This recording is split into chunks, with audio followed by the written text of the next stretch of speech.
4 years, I thought beauty was about the perfect shade of lipstick, flawless skin, and capturing that perfect moment in the perfect light. And yes, those moments matter. But real beauty, the kind that lasts, that's something that you feel. Most people know me as the girl from Look Into My Life, creating popular DIY self-care routines and lifestyle videos that reached millions. But as Miss Global Zimbabwe 2025, I've had the opportunity to travel the world modeling. I've walked runways and learned from the best in the industry. And it all came back to one simple truth. The most important relationship we have is the one we have with ourselves. It's how you show up for that person that's looking back at you in the mirror. So here I am, sharing those little trade secrets that I've learned along the way. This show is not about becoming more beautiful. It's about learning to love and take care of the skin that we're already in. This is just my story. There are others. I'll be inviting the most interesting names and faces in Alberta. And yes, of course, you're invited. Because this show is a love letter to you, to me, to all of us. A letter we write every day as we learn to love the skin that we live in. Welcome to Love Always Skin. Welcome back, everyone. This is it. We've made it to the final episode of season 1 of Love Always Skin. It's the kind of love that feels so easy. And we learned so much along the way. Today I'm super excited because I'm here with my close friends and my sisters, and yeah, today there's no masks, there's no face masks, there's no beauty routine, just pure girl talk. So I am joined with my 2 sisters, Claire and Nasha, and then our family friend Zviko, who has kind of become a new sister to us. And then my best friend, Selia, who is like my chosen sister. So, yeah. How are you, ladies? How are you? I'm good. It's been a crazy week. So thank you guys so much for coming on the episode. I know everyone is like, is this who's been on a talk show before? It was on the news. Okay. Yeah, my high school news. Okay, because actually neither have I too. So we're all, this is our first. Yeah, this is all a first for every one of us. So yeah, we're all a little nervous. But I just wanted to open up today's episode with a little bit of psychology because, you know me, yeah, that's what I like. So let's talk about Erik Erikson and talk about this phase we're all in right now. And Erik Erikson has this theory of psychosocial development that basically splits our overall development into 8 sections. So right now, we're in the age and in the stage of intimacy versus isolation. And it's all about learning how to build strong, lasting relationships, whether it's romantic or platonic or just with ourselves. But I've noticed that so many of us, especially like women in our early 20s, I've just noticed that there's a lot of struggle with anxiety coming in and depression at this age. And it's kind of like this invisible pressure that we carry to kind of have it all sorted and have it together by a certain age, especially by 25 for women. It's like by 25, you should have your stuff together. So I just want us to kind of talk about that in general. What are your guys' experiences with that? Like, anyone can jump in. Like, just a lot of Anyone can jump in. Well, this isn't in my script. Anyone else? Yeah, like what are your general thoughts on that sort of pressure to kind of figure it out by 25 or like before 30, I think. I think unless anybody else wants to go. No, I definitely understand what you mean. Definitely have felt those feelings. Yeah, not too far. we went through it together. We had conversations. Yeah, we've been yelling to the ghosts. Yeah. No, just kidding. Lots of prayers. Yeah, lots of prayers were prayed. Yeah. No, it is tough. There's, I think even too, right? You go online, and I know like earlier, all of us were like discussing this too, right? You go online and you kind of see where everybody is at, and even if you don't mean to, you kind of start comparing yourself, and you're like, oh, maybe I should be here. Yeah. You know, maybe this isn't good enough, and maybe I need to work harder. But it's hard, you know. Sometimes, you know, you are doing your best. Yeah, that's so true, especially with social media, like comparing ourselves to other people's lives, and then you just end up being like, well, so-and-so, they are doing this, and so I should also, and they're the same age as me, and they are doing this, so it's like, that definitely makes it harder. For sure. Yeah, to add on to it too, people are posting highlight reels. Like, this is their like highlight moments. They're not posting the lows. No one's posting when they're stuck in bed or like not doing well. They're mostly posting what they're doing really well in. And so you compare yourselves to like unrealistic, maybe not even real things, which makes it really hard. That's very true. Everyone's posting just the best moments of their life, and no one really posts the bad stuff. So so I just want to move and start with Selia. Oh, hi. Hi, Selia. Hi. Okay, if you could choose one word to describe how you're feeling today, which word would you choose? I'm probably nervous for for the talk. I think because it's something new. But I am like really, really excited. But it's so funny. Then I got here, and then I feel like you kind of get those you get those some nerves set in. So and again, thank you so much for coming, because I know like you're like super private about everything. Like you don't really post on social media. Like you're very much terrible. Yeah, so I have my drafts, and then they just stay there. Look at them. Yeah. So thank you so much for coming. I just kind of wanted to start with you because I know you just finished nursing school. Congratulations! Yay! Yes, so, I watched you kind of push through so much over the last few years. And what's this chapter in your life been like? Well, I mean, first of all, like I was so excited to graduate and finally be done with schooling. But it was funny because I think even when I was at the ceremony, I definitely had moments where you're kind of getting flashbacks of like, ooh, that was tough. Yeah, that was trauma. Yeah. Like, you remember that time in your room? No. Yeah, no. So it was, unfortunately, like, I would say within, like, the last 2 years of the degree, I definitely had a lot of health adversities that I was dealing with. And it's funny, too, because I don't think I would have expected it. I was kind of fortunate. So I've had health issues, but when I have had flare-ups or I've had issues in the past, the flare-ups have, had minimal side effects or hasn't really intervened with, like, me being able to function. But unfortunately, the last 2 years, like, that definitely changed. And so having to get used to this new version of my health was very, very difficult. So I have a problem with my eyes, so sometimes I can get floaters and I can't see as well. And I mean, speaking of, being in your 20s and, I want to do this, I want to do that, being able to drive, being able to work, go to school, you do need your sight for a lot of that. And that's true. Yeah, it was a bit difficult because I wasn't really prepared for that change. And I think the methods that I had before to cope were all very visual, whereas like, if I'm feeling down, I'll maybe write, or I'll go put an outfit or something together and listen to music. And so I had maybe some auditory music helped, but a lot of my stuff to cope was visual. So when I started having a lot of health issues and they started getting really, really bad, I found it was really difficult to cope because I didn't know what to do. Yeah, it's all new. No, thank you. I'm like, is she getting emotional? Because like, I'm getting emotional. Yeah. But yeah, no, it was difficult. And then I think, already feeling, I was getting very depressed. And then on top of that, I kind of when you're already down, it's, what is it, like when it rains, it pours? Yeah. Why that happens?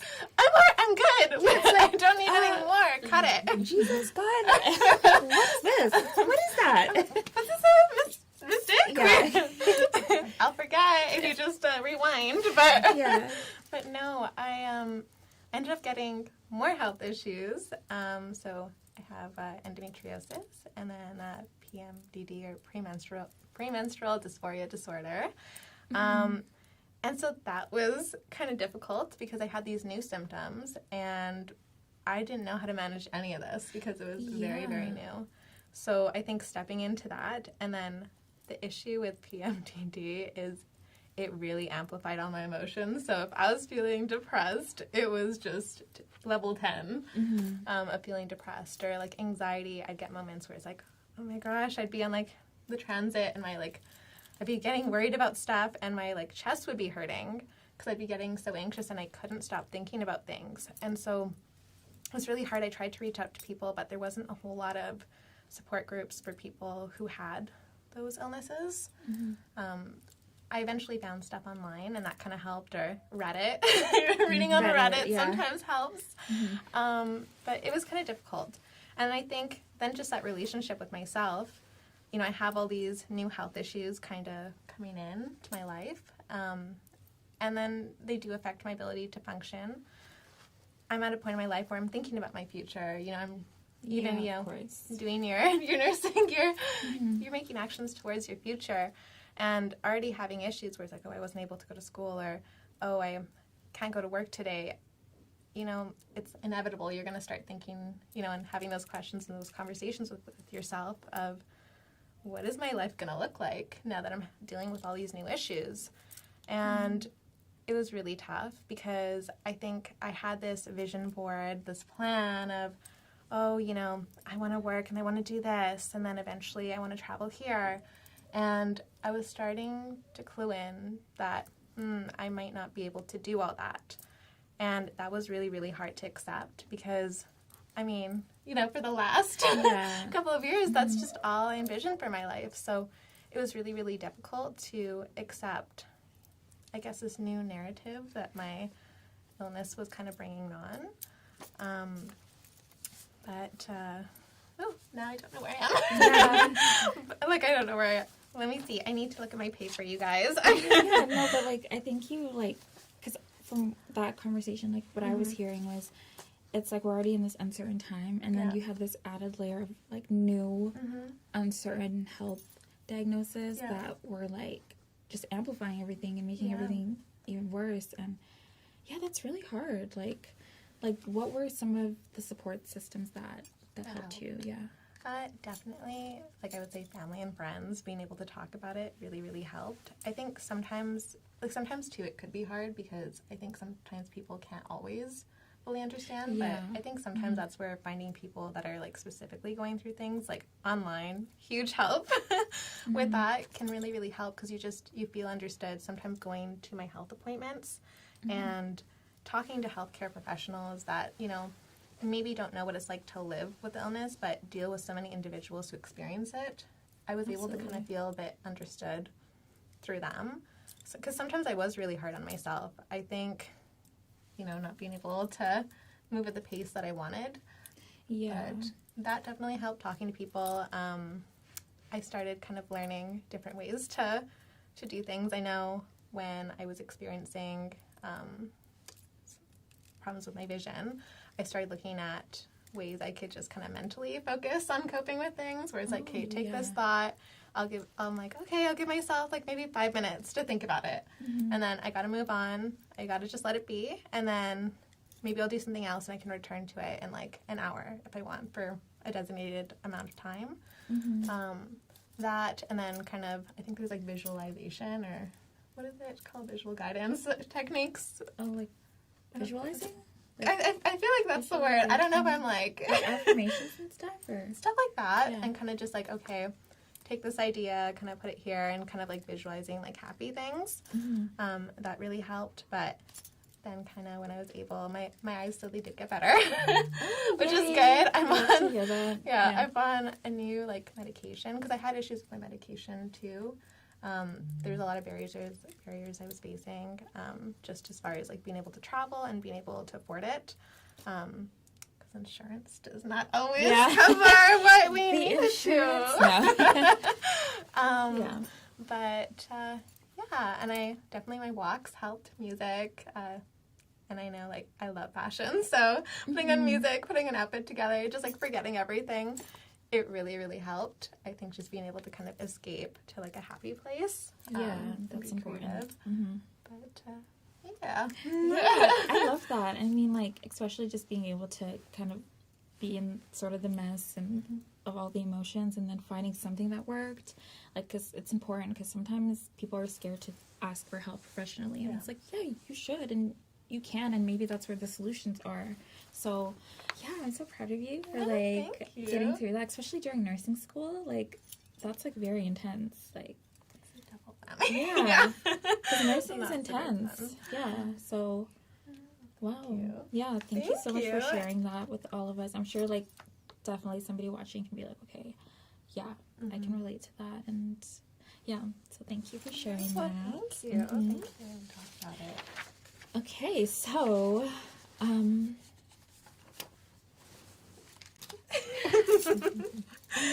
maswera say. Hi, Chico. Hi, Angie.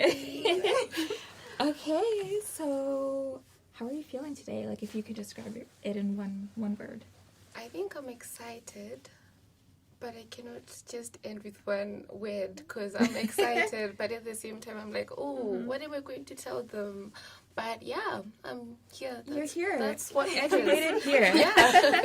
Yeah, awesome. Thank you so much for coming on. I know this is a first for you too, and you look super cute. Thank you so much. You do too. Thank you. Okay, so I know that you left home. You love Sim. Yeah. I did. And you're now here studying psychology in school. So you're kind of building this new life in a new country, and that's really brave. Like, that's super brave to be like, I'm going to leave this and go to the other side of the world. Yeah. So good on you for doing that. What has it taught you about, like, connections with people? Honestly speaking, when I came here, I was like, I already have it all figured out. I already have my friends. I really don't need to be making new friends. I have to just get my degree and, figure out life from there. But when I got here, I guess I don't know. Everything just changed. I lost my plan.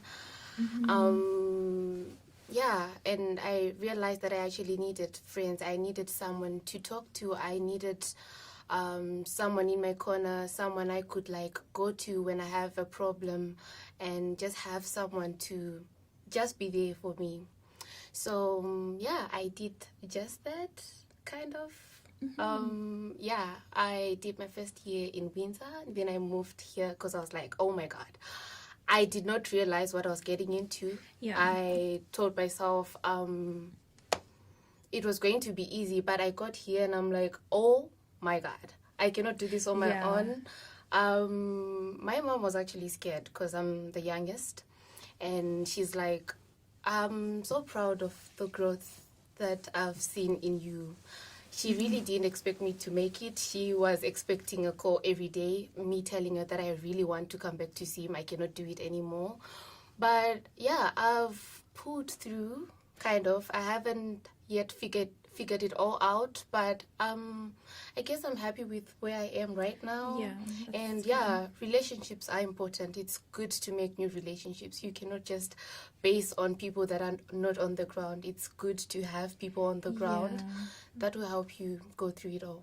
That's so important. And like, again, good on you for like making that move, especially not knowing anybody here, and then having to start from scratch, and then you have to go through the process of like getting a bank and everything, and then all that alone, all by I'm like, so what happened to my dad? I thought I had a dad.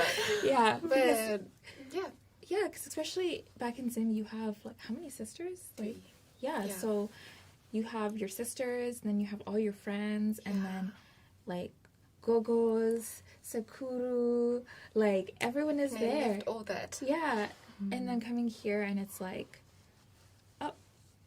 what is this? What happened? Where is everybody? Where is everyone? So, that's a really great point, that like it's important to just kind of go out there, meet people, because we just like cannot get through life alone. Like you really just, need like, people. You need people. You cannot do it on your own. That's so important. You can do it on your own, but you have to have other people to like help you, like really achieve the goals that you really want to achieve, not just the bare minimum. Yeah, because a support system changes everything. It's like even just like a confidence booster to be like, I have my people. And that feels good just to be like, okay, I know I have a crew, my girls. Yeah, and it's like, it changes everything. So. Yeah, it does. Mm-hmm. Yeah. So how's dating here?